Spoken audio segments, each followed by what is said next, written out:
ნარჩენების მართვა საქართველოსთვის ისევ გამოწვევად რჩება, მიუხედავად იმისა, რომ პროცესებში ბიზნესი უკვე ჩაერთო და მწარმოებლის გაფართოებული ვალდებულების ფარგლებში სპეციფიკური ნარჩენების ბაზრიდან ამოღების პროცესიც აქტიურად მიმდინარეობს. რა აფერხებს ნარჩენების მართვის რეფორმას, რაოდენობის ნარჩენების ამოღება შეძლეს მწარმოებლის გაფართოებული ვალდებულების ფარგლებში შექმნილმა ორგანიზაციებმა და რა ეტაპზეა ქვეყანაში გადამამუშავებელი ქარხნების მშენებლობის საკითხი. ანუკა ჯოხაძე მოიკითხა რეფორმის მიმდინარეობის პროცესი, გამოწვევები, რომელსაც ახლა თავად გაგვიზიარებს პირდაპირ ეთერში. ანუკა, მოგესალმებით და გისმენთ.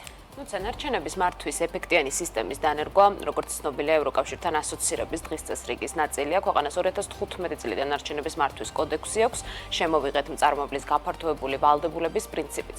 რეფორმის ფარგლებში ნარჩენების მართვის ვალდებულება უკვე აქვთ ელექტრონული მოწყობილობების, ავტომობილების, ზეთების, ბატარეებისა და აკუმულატორების, ასევე მეორადი საბურავების იმპორტიორ კომპანიებს მათ ნარჩენების შეგროვებისა და შემდგომ უკვე გადამუშავების ვალდებულება აქვთ. ამ ეტაპზე აქტიურად საქმიანობს სამი ორგანიზაცია, რომელიც ნარჩენებს აგროვებს და ამუშავებს. ემგები ორგანიზაციებში ამბობენ, რომ ბაზრიდან ნარჩენების ამოღების პროცესი გეგმის მიხედვით მიდის ერთ შემთხვევაში, თუმცა კვლავ გამოწვევად სახელდება ნარჩენის გადამუშავება, რომლის მიზეზიც გადამამუშავებელი ქარხნების სიმძლავრეების ნაკლებობა.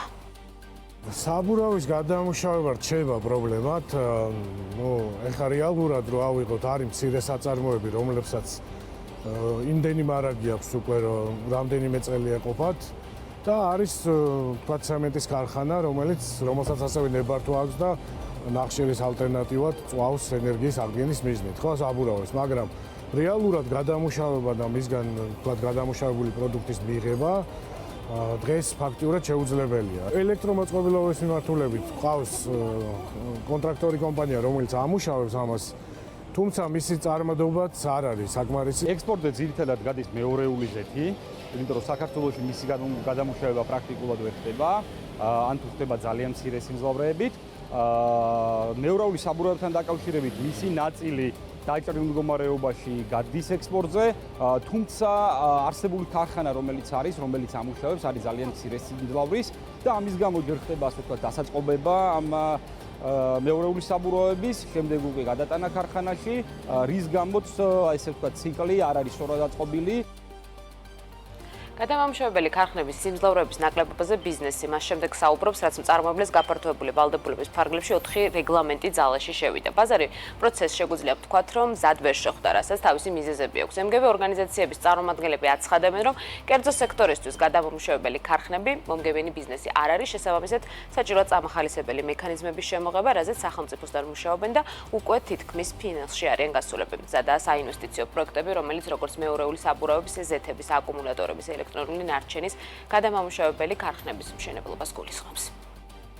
შეიძლება პირველ ეტაპზე გარკვეულ სუბსიდირება დაჭირდეს, მაგრამ შემდეგ უკვე რაღაც 6-7 წლის შემდეგ უკვე შეიძლება დამოუკიდებლადაც იმფუნქციონიროს და მოგებას დააგენერიროს, მაგრამ ძალიან რთულია დაარწმუნო საქართველოს ბიზნესი ჩადოს თანხა ისეთ საქმეში, რომელიც ძელვადიან მოგებას აგენერირებს, ხო ხდებით და ამიტომ ცოტა გაჭიანურდა ეს, მაგრამ ჩვენ სხვა გამოსავალი არ აქვს უბრალოდ, იმიტომ რომ თუ ვაგროვებთ ამას, სრული სურათი უნდა შევქმნათ, სრული ჯაჭვი უნდა შევქმნათ. საქართველოში ასაგროვებული მოცულობები იმდენად მცირეა, რომ ბიზნესის თვალსაზრისით არ არის საინტერესო და ამის გამო აქამდე ვერ ხდებოდა ამის განვითარება. უნდა განვითარდეს თანამედროვე ქარხნები, გადამამუშავებელი, განსაკუთრებით მეორადი საბურავების მიმართულებით და მეორადი აკუმულატორების მიმართულებით, რომელიც დააკმაყოფილებს საერთაშორისო ევროპულ სტანდარტებს.